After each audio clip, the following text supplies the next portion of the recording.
بسم اللہ الرحمن الرحیم۔ وہ دن جب تم سمجھو گے کہ سب کچھ ایک خواب تھا۔ امیجن کریں تم ایک لمبے سفر کے بعد اپنی منزل پر پہنچ چکے ہو۔ اچانک تم اپنی پوری زندگی کو پیچھے مڑ کر دیکھتے ہو، بچپن، دوست، ڈریم، ناکامیاں، کامیابیاں، سکسیس، فیلئر، محبتیں، جدائی، اور پھر حیرت سے کہتے ہو بس اتنا ہی تھا۔ قرآن کہتا ہے کہ قیامت کے دن انسان کو پوری زندگی صرف ایک شام یا ایک صبح جتنی محسوس ہوگی۔ سوچو، جب زندگی کے لیے ہم راتیں جاگتے ہیں، جس کے لیے ہم لڑتے ہیں، جس کے لیے ہم دوسروں کو دھکیلتے ہیں، جس کے لیے ہم اپنی ضمیر کا سودا کرتے ہیں، وہ پوری زندگی ایک مختصر لمحہ ہوگی۔ یہی سورہ نازعات کا سینٹر میسیج ہے۔ یہ صرف قیامت کی صورت نہیں، یہ بیداری کی صورت ہے، یہ انسان کو جھنجھوڑنے والی صورت ہے۔ یہ اس شخص کے لیے ہے جو زندگی کے دوڑ میں اتنا بزی ہو چکا ہے کہ اسے یاد نہیں رہا کہ وہ جاگ رہا۔ صورت کا آغاز موت سے ہوتا ہے۔ کیونکہ انسان ہر حقیقت کا سامنا کر لیتا ہے مگر موت کی حقیقت سے بھاگتا ہے۔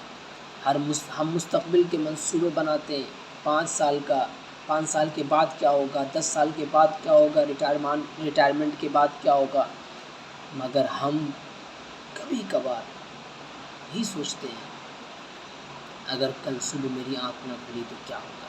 کبھی کبھار سوچ لیتے ہیں۔ قرآن کہتا ہے کہ فرشتے جانیں نکالتے ہیں، کچھ جانیں سختی سے، کچھ نرمی سے۔ گویا موت سب کے لیے ایک جیسی نہیں ہوگی۔ جس طرح زندگی مختلف ہوتی ہے ویسے ہی موت بھی ڈفرینٹ ہوگی۔ یہاں ایک گہرا فلسفہ سوال پیدا کرتا ہے، اگر موت نہ ہوتی تو زندگی کی کیا قیمت؟ اگر ہمیشہ زندہ رہنا ہوتا تو اخلاقیات ایتھکس کی کیا اہمیت ہوتی؟ اگر کبھی حساب نہ ہوتا تو انصاف کا کیا مطلب رہ جاتا؟ موت دراصل زندگی کی دشمن نہیں، موت زندگی کو معنی دینے والی حقیقت ہے۔ پھر قرآن اچانک ہماری توجہ آسمان کی طرف کرتا ہے۔ وہ کائنات جس میں اربوں گیلیکسیز ہیں، وہ ستارے جو ہم سے کروڑوں لائٹ ایئرز دور ہیں، وہ نظام جو ایک لمحے کے لیے بھی اپنے سینٹر سے، اپنے آربٹ سے نہیں ہٹتا۔ اور پھر سوال کرتا ہے، کیا تمہارا بنانا زیادہ مشکل تھا یا ان ساری چیزوں کا جو آسمان میں ہے یا آسمان کا بنانا؟ یہ سوال انسان کے غرور پر ایک مہر لگاتی ہے، کیونکہ انسانوں نے مشینیں بنا لی، کمپیوٹر بنا لیے، آرٹیفیشل انٹیلیجنس بنا لیا، مگر اب بھی ایک چیز نہیں بنا سکا، اپنا دل، اپنا روح، ایک زندہ سیل۔ قرآن انسان کو چھوٹا ثابت نہیں کرتا، وہ اسے اس کا اصل مقام یاد دلاتا ہے۔ تم بڑے ہو لیکن خدا نہیں ہو، تمہیں چوائس ہے لیکن تمہیں کمپلیٹ چوائس نہیں ہے۔ پھر صورت ہمیں تاریخ کے سب سے مشہور ظالم کے پاس لے جاتی ہے، فرعون۔ اکثر لوگ سمجھتے ہیں کہ فرعون صرف ایک شخص تھا، نہیں، فرعون ایک ذہنیت ہے۔ فرعون وہ لمحہ ہے جب طاقت انسان کو اندھا کر دیتی ہے۔ فرعون وہ کیفیت ہے جب انسان کہتا ہے مجھے کسی کی ضرورت نہیں، مجھے کسی کے راستے کی ضرورت نہیں۔ فرعون وہ غرور ہے جو انسان کو اپنی حدیں بلا دیتا ہے۔ فرعون نے کہا میں تمہارا سب سے بڑا رب ہوں۔ سوچو، انسان کب اتنا اندھا ہو جاتا ہے کہ وہ خود کو خدا سمجھنے لگتا ہے؟ جب طاقت جواب دہی سے آزاد ہو، جب دولت ہمبلنس کو کھو دے، جب دولت عاجزی کو کھا جائے، جب علم تکبر میں بدل جائے، جب خواہش ضمیر پر حاوی ہو جائے۔ فرعون صرف مصر میں نہیں تھا، فرعون ہر دور میں موجود ہے، کبھی حکومتوں میں، کبھی ڈپارٹمنٹس میں، کبھی سوسائٹی میں، اور کبھی ہمارے اپنے دلوں میں، کیونکہ فرعونیت کا آغاز تخت سے نہیں ہوتا، دل سے ہوتا ہے۔ پھر فرعون ایک اور حیران کن حقیقت بیان کرتا ہے، وہ کہتا ہے کہ اصل جنگ پھر قرآن ایک اور حیران کن حقیقت بیان کرتا ہے، وہ کہتا ہے کہ اصل جنگ موسیٰ اور فرعون کی جنگ نہیں تھی، اصل جنگ تمہارے اندر چل رہی ہے، یہ خواہش اور حقیقت کی جنگ، یہ نفس اور ضمیر کی جنگ، یہ دنیا اور آخرت کی جنگ، یہ اللہ کے قانون کی اور انسانوں کے قانون کی جنگ۔ ہم میں سے اکثر لوگ سمجھتے ہیں کہ کامیابی دوسروں کو ہرانے کا نام ہے، زیادہ پیسہ، زیادہ طاقت، زیادہ شہرت، زیادہ ٹھاٹ باٹ، اثر و رسوخ۔ مگر قرآن کامیابی کی تعریف بدل دیتا ہے، وہ کہتا ہے اور جس نے اپنے رب کے سامنے کھڑے ہونے کا خوف رکھا اور نفس کو خواہشات سے روکا، اس کا ٹھکانہ جنت ہے۔ غور کرو، یہاں کس بڑی سلطنت کا ذکر ہے، کس بڑی ڈگری کا ذکر ہے، کس بڑی شہرت کا ذکر ہے؟ صرف ایک چیز کا ذکر ہے، اپنے نفس کو، اپنے آپ کو، اپنے نفس کو قابو میں کرنا۔ آج کی دنیا ہمیں یہی تو نہیں سکھاتی۔